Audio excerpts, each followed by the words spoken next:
Two things I absolutely love. I'm sure you can guess the first one, movies, and the second thing is basketball. So, Adam Sandler's Hustle out on Netflix should be a slam dunk, shouldn't it? Before I begin, I should let you in on a little secret. Adam Sandler movies are not at the top of my movie watching list. When I was kind of in my teens, the Adam Sandler movies were all the rage. Everybody loved them. Every time one came out, people just laughed and thought they were funny. If you've been a fan of my channel since the beginning, you probably noticed I don't do a lot of comedies because I actually don't watch a ton. And this movie, Hustle, is actually more of a dramedy.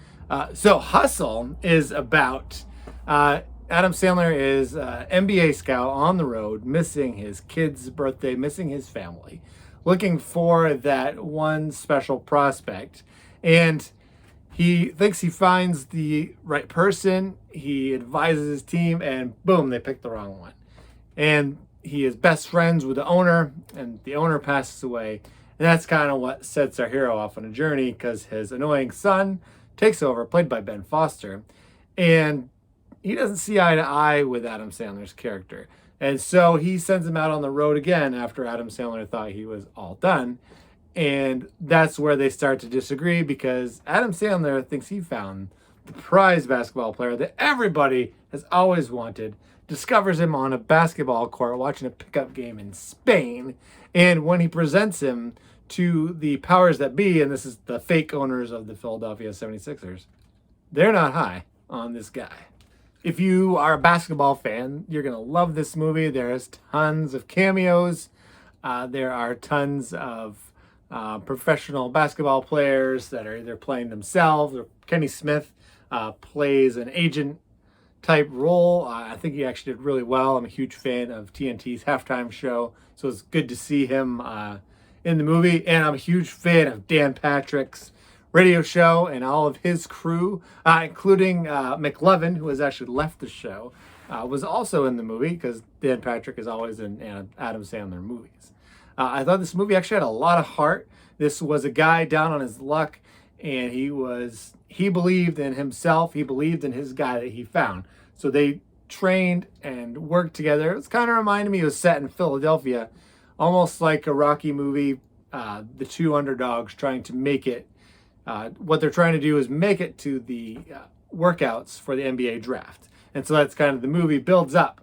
And they get kicked down. They find times where they doubt themselves, but they keep pushing forward. So it was an inspirational story. And like I mentioned, I'm not a huge comedy fan, but I thought the comedy was all well-timed in this one. So real life scenarios where the jokes fit perfectly with the script.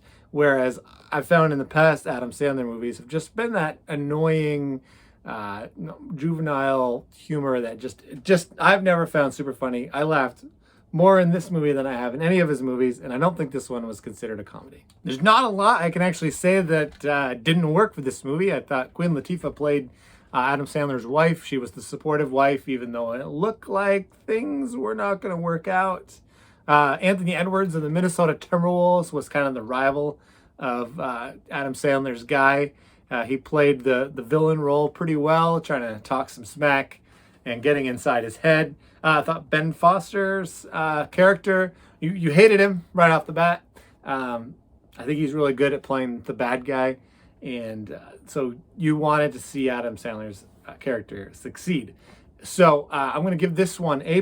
Gambit Paw of Approval. He loves sports movies. I highly recommend this, even if you don't like basketball. There was a tremendous amount of heart. There's certain movies you watch where you watch them and you're like, okay, that movie's done. And there's movies you watch where you're like, you feel good at the end. I really think this is one of those movies because it's a redemption story. You've got multiple characters that are a little down on their luck, trying to better themselves. And what's not to like? Because they better themselves with the game of basketball. The only thing better would be is if they had a YouTube channel and they were trying to blow it up with their cinema reviews. Am I right? So, now that you've watched this, don't forget to go down, hit that subscribe button, hit the thumbs up. Let me know who's going to win the NBA championship. And after you're done watching my videos, you are definitely going to have something to brag about.